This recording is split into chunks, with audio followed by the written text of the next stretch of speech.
My name is Sam Feifel. I'm our Publications Director at the IAPP. Thank you all for being here. I just wanted to introduce our next panel. It's something that we're very excited about.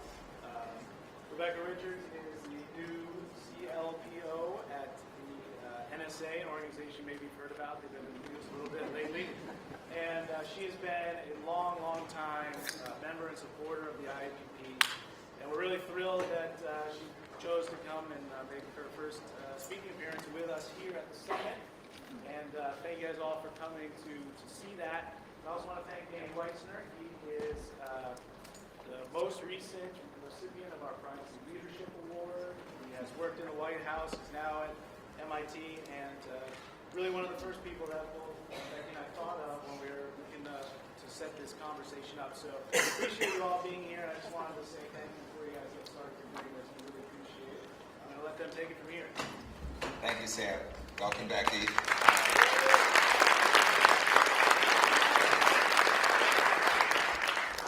So this is a great opportunity for me because Becky is a really old friend.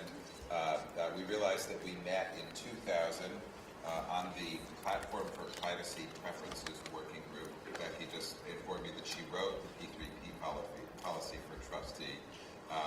She went on to be one of the first hires at the new DHS privacy office. She had an extraordinary run there.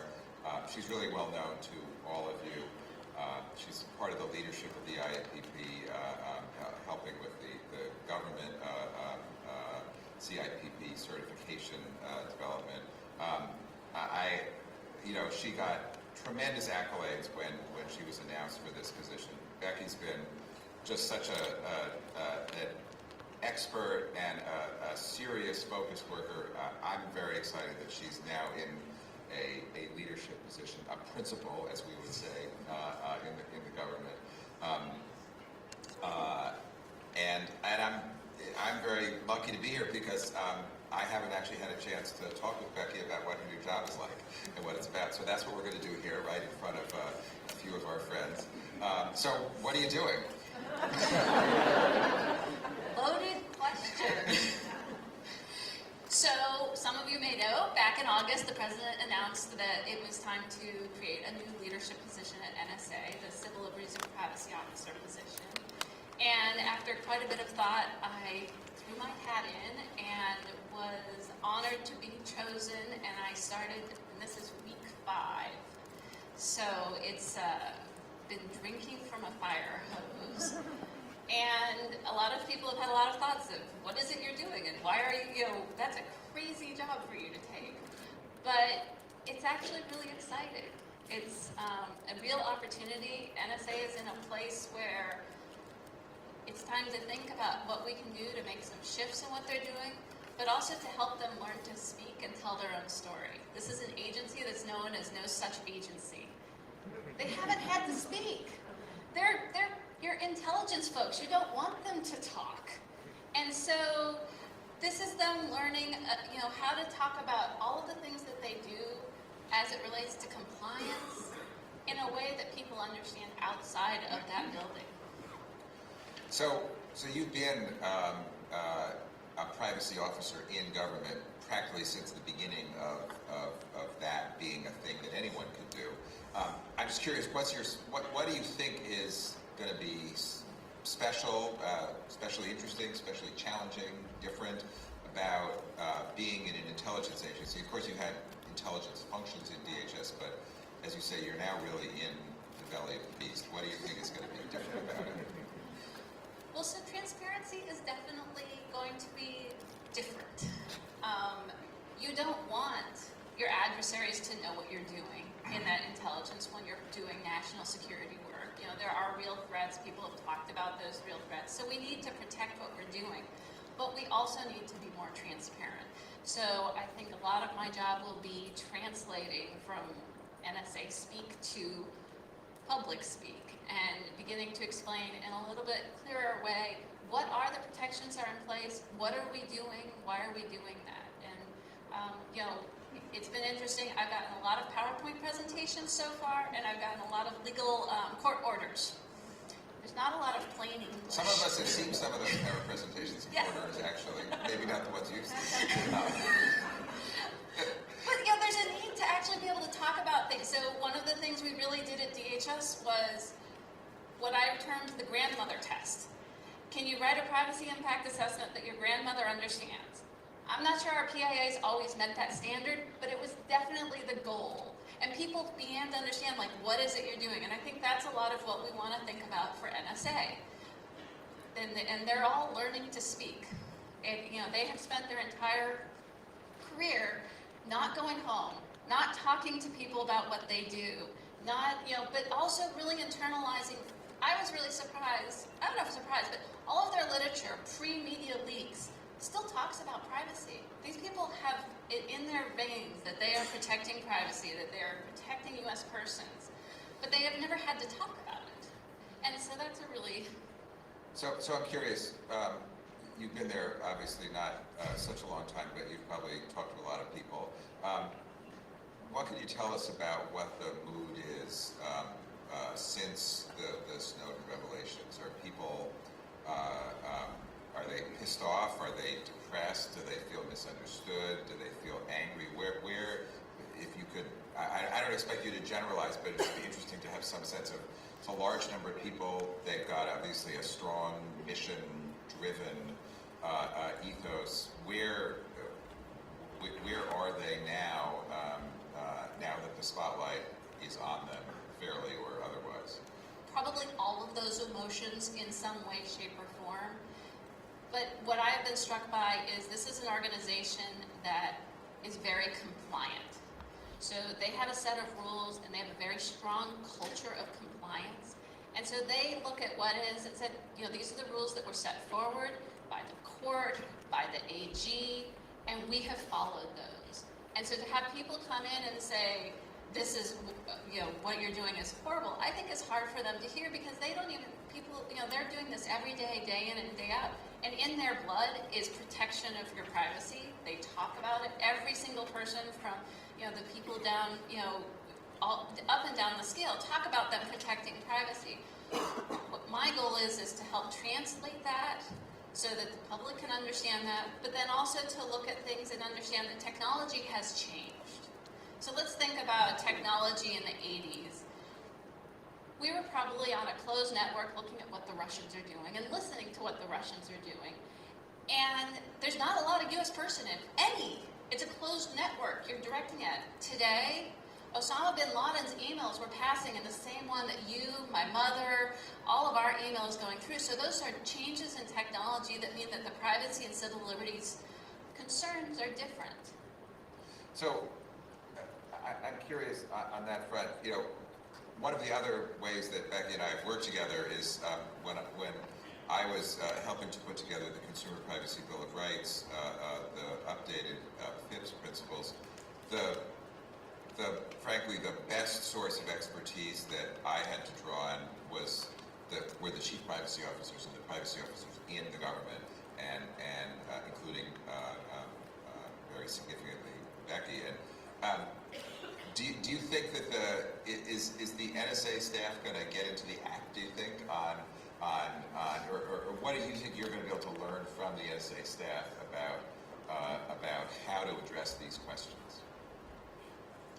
I think there's a lot that I have to learn about what NSA does, and there's a lot for NSA to learn about what it means to build privacy and civil liberties into the process. And so what I want to think, what I'm working with, and a lot of what I'm doing right now is listening internally and learning what they do, and then understanding how we can put assessments in, how we can do a better job demonstrating that we have thought about privacy, and begin to have some of those conversations. Externally, I am starting to reach out to advocates, to people in this room.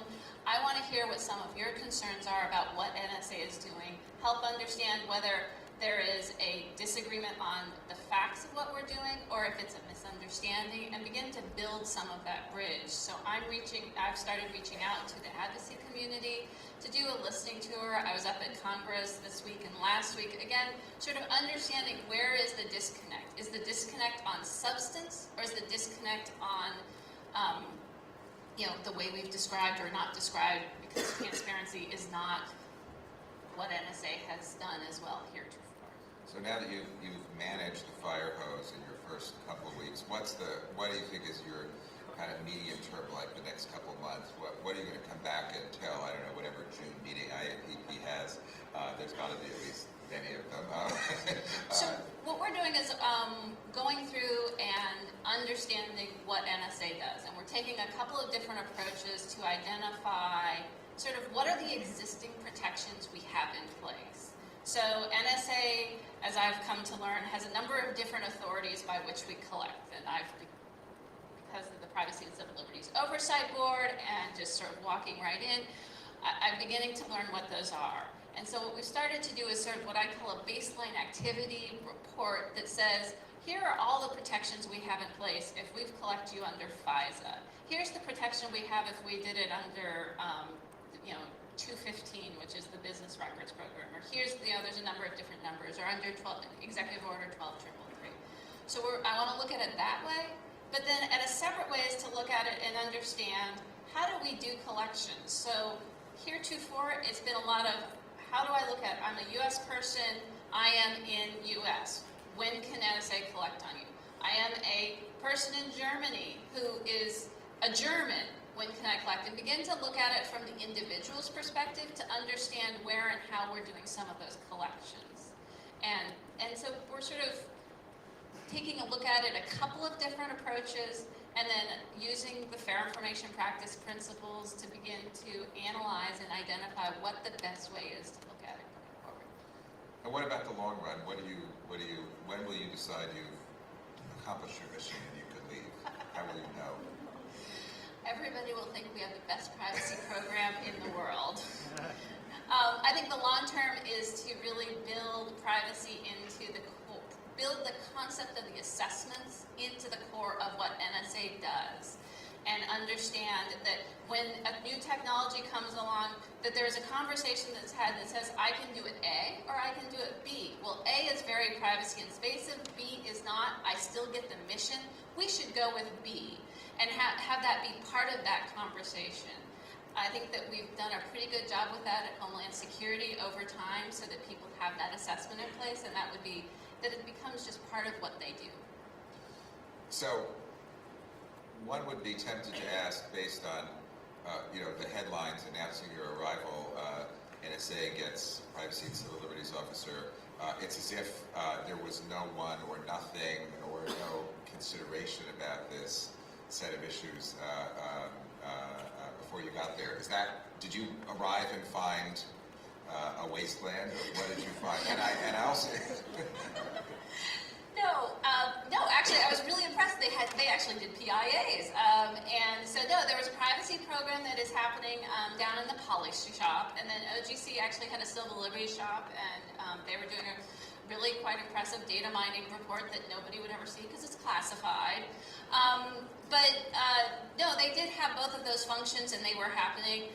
When you think about NSA, privacy there for them was privacy about their employees, about contractors, about the average person walking down the street. It was not as concentrated on this is the big collection that we're getting through these means. And so what this job does is it brings it up. I'm a direct report to the director of NSA, and and it just is a focal point to bring all of those. And I walked in the building and people were already asking questions. So they were sort of waiting for me and were like, here, can you respond to this? And what do you think of this? And week 2, the Peak Club showed up. So there's been no lack of work. And I know I've actually had the chance over the last 6 months to get to know your colleague, John DeLong, who's the Director of Compliance. He's actually been part of the NSA outreach effort as far as I can see it. He's been up at a couple of workshops that we've held at MIT, and it's been great to have his perspective. The first time he came, and actually I think the second time he came, I asked him, I said, well, I'm really glad you're coming. Can I list you on the agenda? He said, yeah. And I said, can I list your agency? He said, yeah. And this was a little surprising to me. So some groundwork has been laid for Yes. your transparency initiative. So how are you going to relate to the compliance organization? So John and I are in each other's office every day. We're co-equals. Both of us report directly to the director. He is D4 and I am D5. Who knew? Numbers and Ds. Really, when we think about this, I think of my role as being on the front end. So we have legal asking, can you do this? And I think that the privacy and civil liberties job will be to ask, should we do this? And if we should, how should we do it to reduce the amount of privacy and civil liberties impact? John and his team's role is then to say, okay, we have these rules in place, let's make sure that we're compliant with those rules. And he's done an absolutely fantastic job, so there's no question they're complying with those rules. Part of my job is to help influence what those rules are and identify places that we can reduce the risks to privacy and civil liberties and identify different ways to mitigate those. So what should I have asked you that I didn't?